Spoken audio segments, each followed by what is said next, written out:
Amigos de Radio Victoria, Ojo con Eso Televisión, a continuación vamos a conversar con Domingo Alberto Rangel. Justamente con él tenemos todas las semanas el segmento Al Derecho y al Revés. Pero yo quiero hoy, Domingo, tocar en gran medida el evento que pudiste organizar con relación a los 100 años de tu papá, Domingo Alberto Rangel, porque para nosotros ha sido una figura siempre recordada por su verbo agudo, por su capacidad analítica, por lo perseverante que ha sido en función de que la democracia sea lo que debe ser y no de componendas caprichosas de algunos líderes, de algunos partidos. Y estamos en una encrucijada en Venezuela de tal magnitud que, habiendo vivido una democracia medianamente aceptable, caímos en algo muchísimo peor. Digan lo que digan los detractores de la democracia, pero no hay comparación. Se alcanzaron objetivos, se hicieron obras importantes, se erró mucho, se erró, no se cerró, se erró mucho, pero hoy se está errando peor, creo yo. Entonces, yo me imagino que en ese evento, en torno a la figura de tu papá, hoy fallecido, pero con 100 años, que tendría de vida, las lecciones son muchas y me imagino que allí encontraste gente de todas las generaciones que convergen en su pensamiento y su verdadera vocación por la solidaridad humana, por el bienestar colectivo y por las luchas sociales. Entonces, fíjate que ocurría en el momento en que la Universidad Central se estaba produciendo un evento electoral, intentando marcar nuevamente que la democracia debe funcionar con los mejores. Y bueno, yo no sé si en el evento lograste que estos temas se debatieran con la crudeza de vida. Así que adelante, cuéntame un poco de ese evento. Bueno, lo primero que te cuento, como me escuchan, es los prolegómenos, porque yo quería hacer algo en la conmemoración de los 100 años de mi padre, porque es uno de los personajes que en Venezuela han tratado de oscurecer su imagen, como si nunca hubiera existido. Y es obvio, porque mi padre, al salir de Acción Democrática, fue un enemigo del sistema, pero al haber sido el mayor crítico con un verbo y una pluma que él tuvo de primera en Venezuela, contra Hugo Chávez, pues punto por gente que le gustó sí lo que veía, pero no lo apoyaba porque aquí la cultura siempre ha liderado. Yo no quería hacer algo de mi padre, sino más bien el comienzo de una serie de recuerdos de personajes que tuvieron un cierto poder mediático, social, incluso político, pero que habían dejado escritos artículos de prensa o en libros, mi padre escrito más de 100, los ideales que a ellos los movían y mediante la crítica profunda los que veían. Entonces dije, bueno, el primero es mi padre, porque evidentemente vamos a arrancar, cumple 100 años en la casa donde él vivió y murió, y es un hijo quien lo está organizando y una hija. Y después vendrán otros personajes que quiero sacar del olvido, como Juan Pablo Pérez Alfonso, como el mismo Lar Pietri, que lo tienen ahí medio escondido, y sobre todo como Alberto Adrián. Incluso un señor de apellido Maldonado, porque es Justo Maldonado, que a principios de siglo escribió mucho sobre lo que él veía de que podía ser la economía en un país que no tenía petróleo. Pero arrancamos con mi padre. Entonces yo quise, además, que eso no fuera algo sesgado por la política. De manera que aquí tuve, en realidad, casa llena, desde un personaje de la vieja, digamos, aristocracia del dinero, gente que trabajó y varias generaciones, una comunidad. Tuve un gobernador chavista que le gustó un artículo que escribió hace poco y me dijo que venía, pero que no le hiciera propaganda, y le dije, bienvenido usted, pero el expositor fue Tomás Estraca. No quise ser yo, porque Tomás Estraca es un historiador, miembro de la Academia, el más joven miembro de la Academia de la Historia, decano de Historia de la Universidad Católica Andrés Bello, y que por su origen centroeuropeo y por otra serie de características, de edad sobre todo, no estuvo cubierto a su vida ni por la guerrilla ni por la contraguerrilla. Entonces él no trae ni los odios ni los amores. Y yo no me esperaba algo tan maravilloso como lo que hizo Tomás. Tomás hizo un recuento de más de una hora a través de los libros de mi padre, que fueron más de 100, y de artículos que escribió más de 10.000, cómo había ido modificando su pensamiento sin irse de donde él siempre estuvo, que fue un marxista revolucionario, no comunista, formado por Rómulo Betancourt. En definitiva, tanto Rómulo lo respetó, Rómulo lo mencionar, lo mencionado casi es decir. Bueno, y en eso estuvo, por ejemplo, Enrique Ochoa Antunes, que fue secretario general del MAS. Estuvo gente, una muchacha que la formé yo, que es diputado hoy en día de la Asamblea Nacional, una muchachita de 20 años. Estuvo mi hermana María Consuelo, estuvo su esposo, un abogado brillante, y estuvo bastante gente, digamos que algunos sí venían de la vieja guerrilla o del MIR o de Acción Democrática del 45, porque como yo recordé, porque había escuchado en una conversación que nos estaba formando en historia el doctor Ramón J. Velázquez en su casa, él comenzó diciendo que, aunque no lo creyéramos, hubo una época en la cual Jovito Villalgo era el modelo de todo joven venezolano que se metió a la política, porque el jefe de la generación de Mutuoto no fue de Pintura, era Jovito, Sí. claro, y era el más destacado en ese momento. Tenía un verbo más encendido que muchos de ellos. Absolutamente, y fue el que habló en el balcón, es el gran orador fue Jovito. Y me dijo a mí también, y aunque tú no lo creas, después del 18 de octubre del 45, es decir, del golpe que Rómulo Betancourt y Pérez Jiménez le van a Medina Angarita, todos los jóvenes venezolanos políticos podían ser como tu papá, porque Domingo Alberto estuvo hablando 48 horas en un radio que habían montado los militares usados con Rómulo y con Pérez Jiménez en Miraflores, pero que estaban alejando a la gente, porque lo único que hablaban era con los militares, o sea, hablar de Cuba, de Sucre, de los tribunales, de barro. La gente decía, esto es lo que hacen, porque han montado.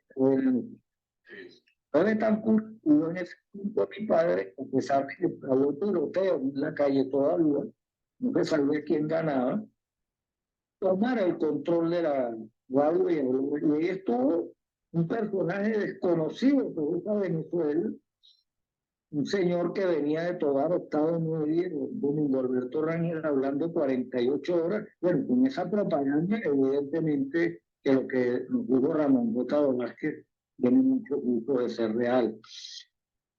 Ahora, lo que tratamos de hacer es eso, rescatar la imagen, porque los países sin pasado, sin recuerdos, sin historia, pues no pueden ir a ningún lado, sobre todo cuando las élites son ignorantes, como lo que tenemos hoy en día, que es una generación de lo peor que ha habido.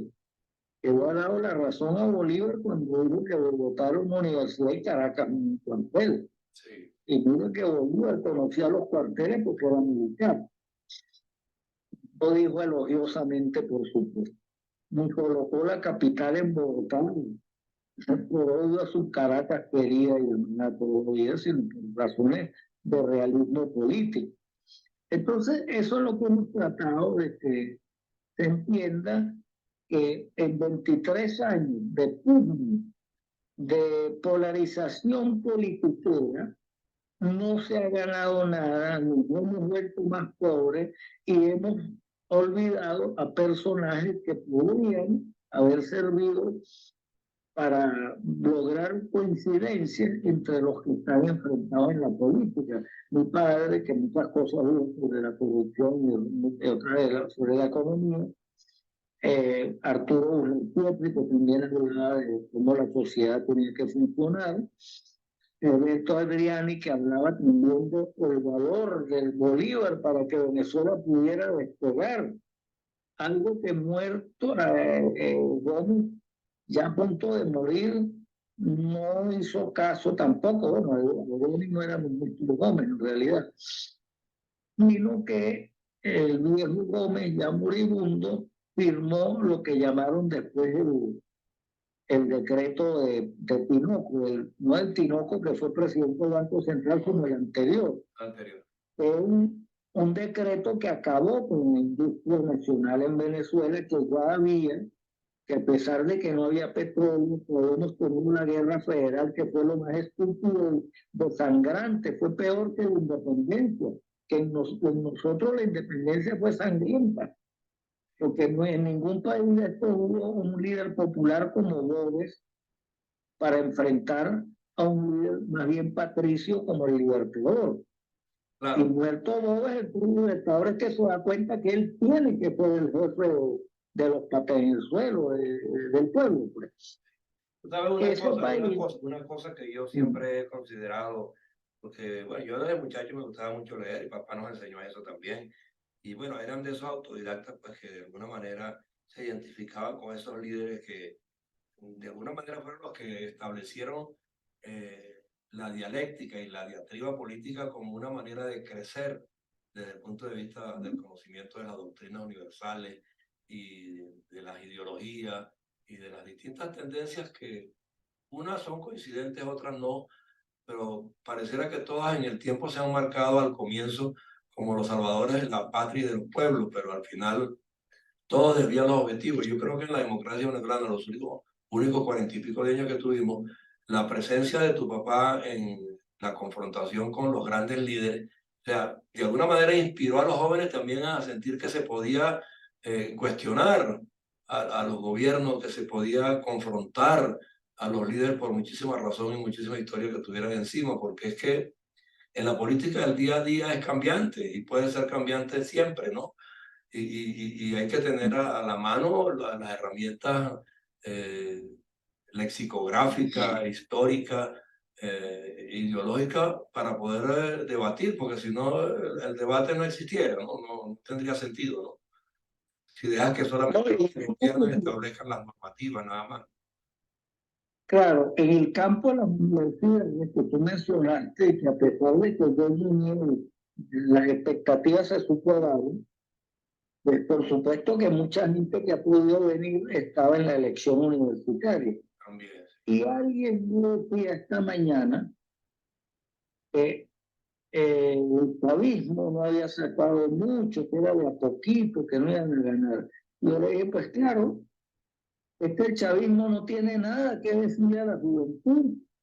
Es más, el chavismo tomó el relevo de la antorcha que traía la acción democrática, que también en las universidades siempre perdió las elecciones, porque el partido que creó Rómulo Betancourt, que tenía respuesta prácticamente para muchas cosas, incluso de respuestas ásperas, pero también eran políticas, ya en los años 70, cuando hubo el primer gobierno de Carlos Andrés Pérez en Venezuela y un chorrero de dinero, era un partido que no tenía nada de ofrecerle a la gente joven, algún puesto que cojan real y vean lo que hace. Esa es la realidad, porque aquí se creó un plan radical de Ayacucho, pero no tenía meta, no tenía metas concretas, no tenía una meta concreta, por ejemplo, de convertirnos en un gran exportador de autopartes. y ha tenido que estar atado a permisos de los que se mandaron a estudiar ingeniería sin saber qué ingeniería y se cambiaban de carrera, estudiaran ingeniería automotriz o metalúrgica, por ejemplo, o que trajéramos técnicos para enseñar aquí las últimas novedades en cuanto a ese oficio. Sí. Porque eso se puede, se logró, mira, Corea del Sur, mira cómo lo que Corea del Sur hoy día, Sí. la misma China que había quedado con el Japón que sufrió las bombas atómicas. Claro. No, y de Entonces, esas esferas, de esa acción democrática surgieron muchas personas. Yo conozco, por ejemplo, y lo recuerdo siempre, a Julio César Ojeda, que fundó la Escuela de Metalurgia de la Universidad Central de Venezuela, inclusive le regaló el edificio y manejó empresas metalúrgicas en todo el país, e inclusive después creó sucursales en China, en México, en todos lados, para tratar de generar productos de exportación. Y eso eran posiciones muy valiosas y era empresa privada, no era gobierno propiamente. Pero se conjugaban los dos esfuerzos, el público y el privado, de una manera ejemplar en algunas áreas, en otras tal vez no, y ahí fallamos, ¿no? ¿Entiendes? pero es que aquí más bien el gobierno fue quien persiguió a los empresarios que lograban Objetivos grandes. elaborar para exportación en contra de lo que contemplaba el tal plan de la nación. Sí. Porque aquí con el cuento de la unidad latinoamericana, por ejemplo, y el plan, plan andino, el pacto andino, aquí le prohibieron a todos los países hacer camiones, porque los camiones estaban reservados para Bolivia, que no tenía ni carretas, chicos. Sí, sí, es verdad. Y entonces por eso es que Pinochet se salió de eso enseguida. Digo, no, esto está loco. Y en eso tenía razón el dictador. Sanguinario, dictador, racista, todo lo que tú quieras, pero tenía razón. Sí. Y otra cosa interesante de esto es que Straca, volviendo de quien hizo la exposición extraordinaria, es que él no conocía a mi papá y yo tampoco lo conocía a él. Imagínate. Ese fue una sugerencia de mi hermana Beatrice. Yo lo llamé, almorcé con él, lo convencí. Me dijo, bueno, pero dame tiempo hasta el 9 de junio. Mi papá cumplía el 100 años el 17 de mayo. Sí. Y perfecto. De verdad que la exposición me demostró que Straca está como sobrado ahí en esa Academia de la Historia, donde hay una serie de bueyes cansados que la verdad es que no producen nada. Sí. No, bueno, esas son justamente las fases que hay que superar, ¿no? O sea, a veces las academias, o sea, terminaron siendo, como decir, el refugio final de los que tenían cierta sabiduría y cierta posición destacada en la academia y otras cosas. Pero ya hoy día las academias tienden a lo novedoso, a la búsqueda de otros conocimientos más allá de las mismas fronteras nuestras. Y tienen que empezar a interactuar con otros países en lo que es el conocimiento eh, puntual, ¿no? Para rescatar cosas y propiciar cosas novedosas, porque es que estamos patinando siempre, como decimos en criollo, en el mismo charco, el mismo charco, el mismo charco. Todo el mundo ofrece soluciones mágicas y nadie planifica ni programa a futuro. La política de alpargatas, que De es alpargar, la exactamente, de alpargar.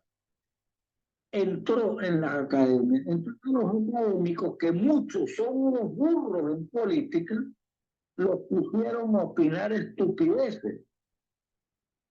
Oye, fíjate lo que es un personaje no preparado para la política. Las últimas declaraciones de Donald Trump es como para que cualquier venezolano inmediatamente de frente, si lo ve, le tire piedra. Así es. Eso que acaba de decir, que el gobierno estaba que se iban a coger el petróleo gratis, prácticamente, Sí, a cuenta de tú. sí. Y entonces deja muy mal parado a los del interinato, a los que el gobierno Trump les dio real y a los tales embajadores que tuvieron por el mundo. No, Una cosa y que se consintió también, Domingo, que en Venezuela se empezaron a entregar doctores honoris causa a cualquier pelagato, ¿no? O sea, sin que haya causado ningún ejecutorio importante, simplemente pues es como una condecoración de un certamen Sí, ni siquiera de belleza, y a los, de un a los certamen. políticos, pues, debería haber una ley que prohíba Es, dar doctorado honoris causa a ningún político, por grande que sea. exactamente, así debería ser, así debería ser. Porque también tuvimos muchos políticos que asumieron el título de doctores antes y ahora también, sin ser nada. Y entonces, doctor, doctor, doctor, y todo el mundo, y entonces ellos encantados de la vida que le digan doctor, pero no calzan los puntos para ellos. ¿No? Y lo que decía yo hace más de 30 años, que dije, bueno, pero es que en una universidad alguien propone que le den honoris causa a Bill Gates, que estaba empezando su Microsoft, y que evidentemente a la humanidad le ayudó mucho esa empresa, aunque ese hombre sí sus equipos no importa. Pero te caen encima, te tiran piedras, te dicen que eres un pirata. Y tanto propone darle honoris causa a un diputado, un candidato a presidente, y se lo. Sí, Entonces, es una cosa impresionante. Y las academias las llenaron incluso de políticos que nunca habían escrito nada, la victoria, la misma lengua. así es, así es. Así es. Por No, eso y en su propio, individuos que en político. su propio discurso de no tanto ignorantes que son, ¿cómo es que van a estar en una academia? ¿Cómo es que van a hacer honoris causa? Sí, y es una cosa vergonzosa. Sí. Bueno, mira, Domingo, de todos modos, a mí me gustó, me complació mucho. Yo estaba pendiente, pues, también desde aquí de Radio Victoria con esa televisión, y siendo tú, pues, parte de nuestro equipo de opinadores y de analistas, bueno, dejar en este programa, pues, como testimonio que admiramos y respetamos a tu padre de manera muy permanente, muy regular. Yo llegué inclusive con 17, 14 años a formar parte del MIR porque yo era de AD, pero ese revolcón que le dio tu papá a AD a través del MIR, o sea, más que otras divisiones cualquiera, pues marcó la pauta para que empezásemos a ser críticos en las distintas generaciones. De llamarse Mir se llamó de izquierda. Sí, también, correcto. Pero Y fue el primer pero en el MIR fue, sí, en el MIR fue donde enganchamos la mayoría, pues. Claro, claro. Sí. Y Entonces, bueno, fíjate que mi padre, entre los valores que tuvo, es haber sido leal a su causa, aunque no tuviera razón. a costa ¿En de qué a sentido? costa de lo que fuera, a costa de lo que fuera, sí, señor. No, a costa de 3 años de cárcel, Sí, por eso. porque el MIR no votó ir a la guerrilla, la mayoría de la elección del MIR votó la vía de los votos. Sí, señor.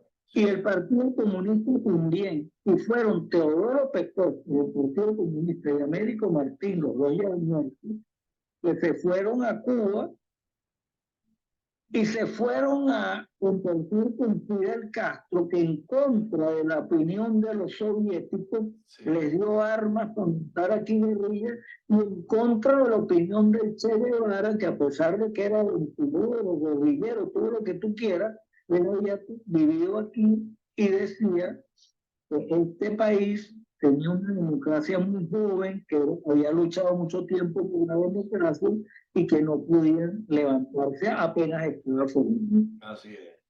Pero algunos se dejaron engatusar, bueno, y equivocaron el camino para después replegarse de manera deshonrosa, inclusive. Y no le pidieron excusa ni perdón a los muertos. A nadie, Porque esa es otra cosa. a nadie. Yo veo los programas políticos que los únicos que van quedando son los del gobierno. Sí.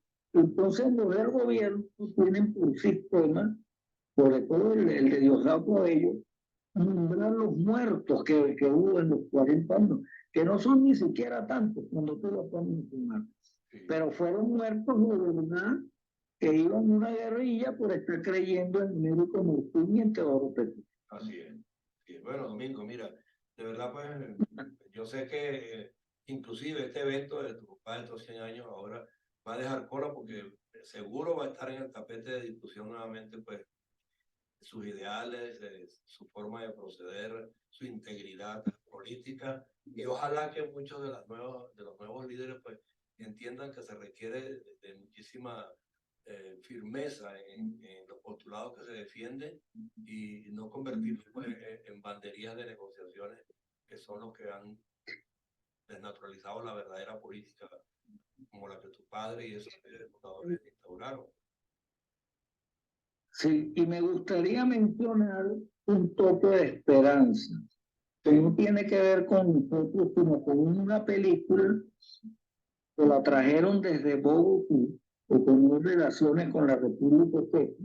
La trajo la vicecónsul de Bogotá, que también es un punto de negocios aquí, que se llama Lídice, y que es uno de los grandes cineastas, yo no lo había visto tan bueno.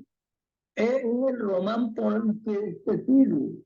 Se me escapa ahorita el nombre, pero la película no es un panfleto ni político ni para llenar de odio de gente contra los nazis, pero sí narra a través de la vida de gente común y corriente y explica qué fue lo que pasó en un grupo para que los nazis mataran a casi todos los hombres, sacaran a todas las mujeres y los niños, hubieran muerto en campos de trabajo la mitad de las mujeres y unos cuantos niños, mucho más, y que hubieran arrasado con candor y todo.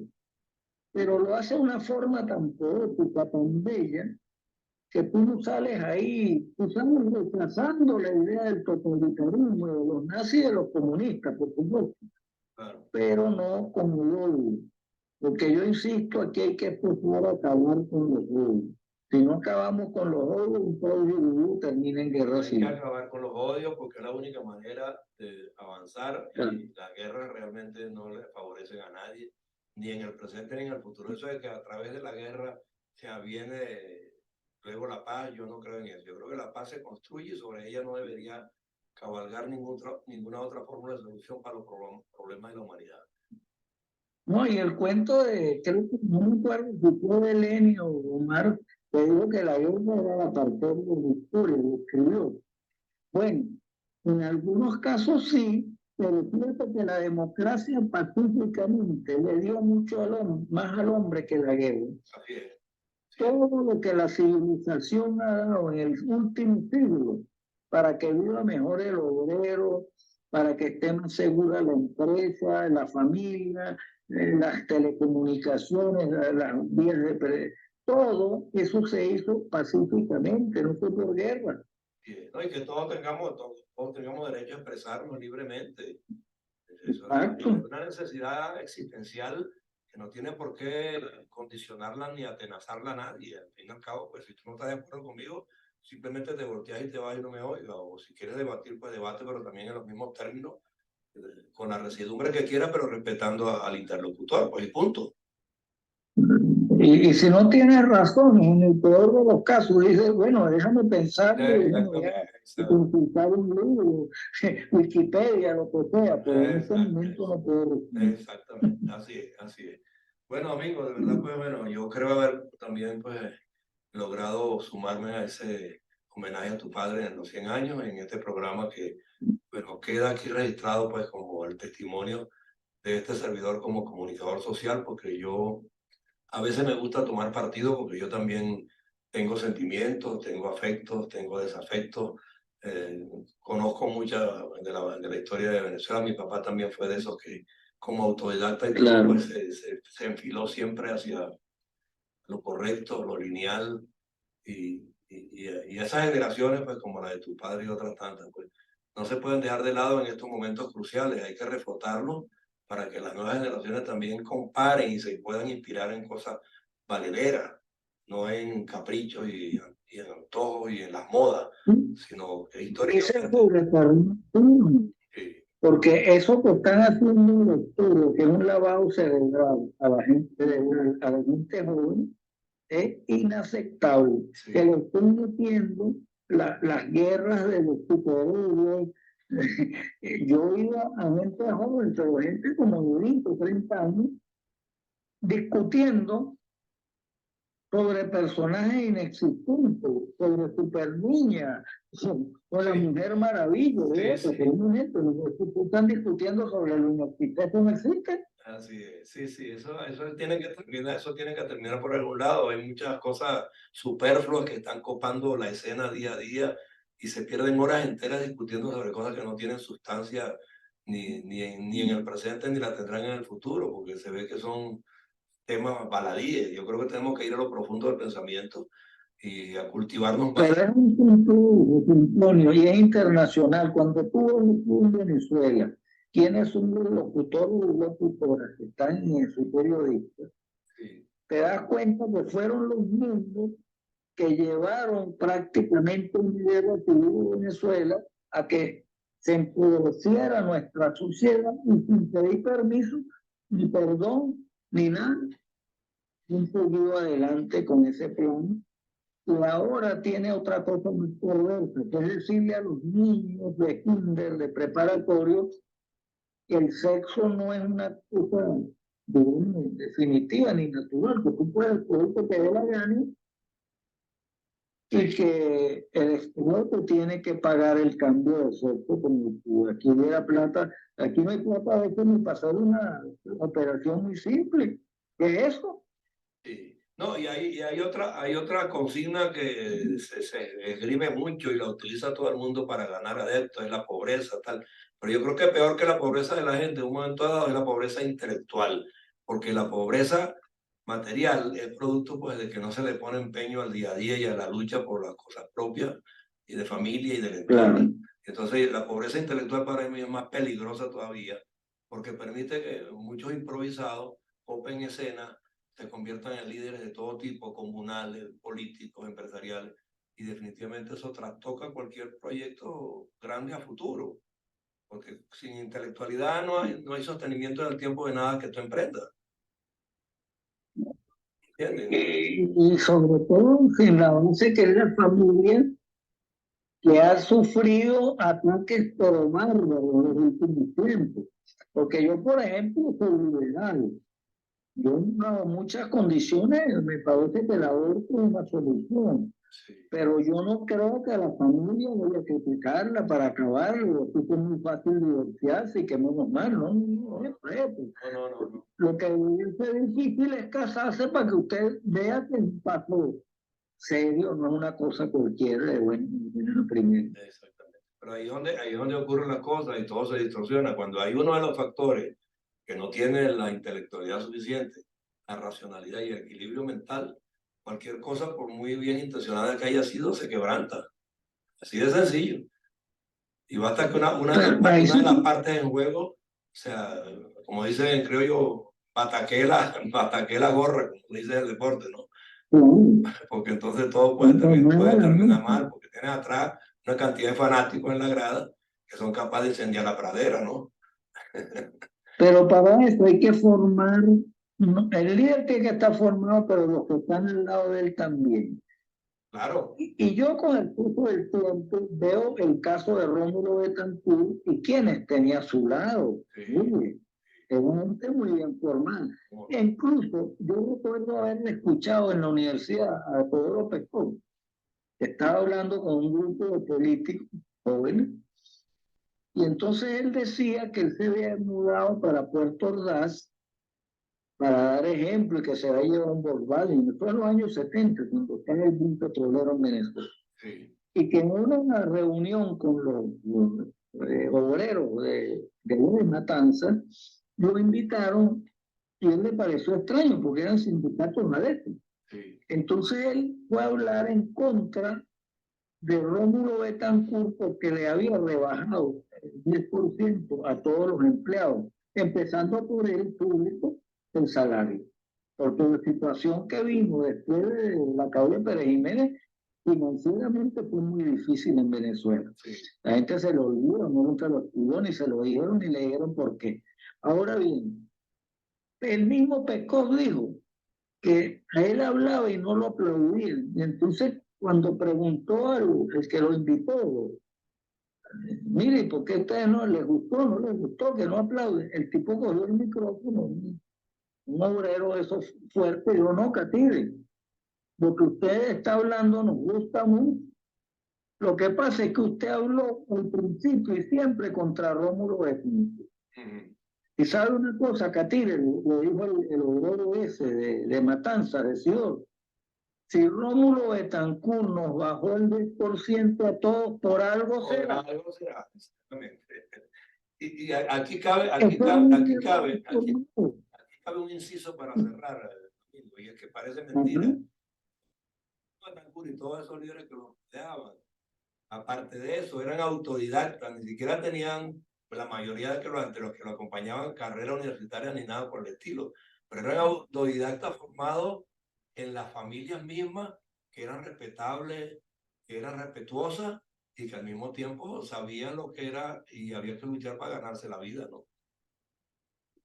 Fíjate que mi padre escribió muchos libros sobre la economía venezolana. Sí.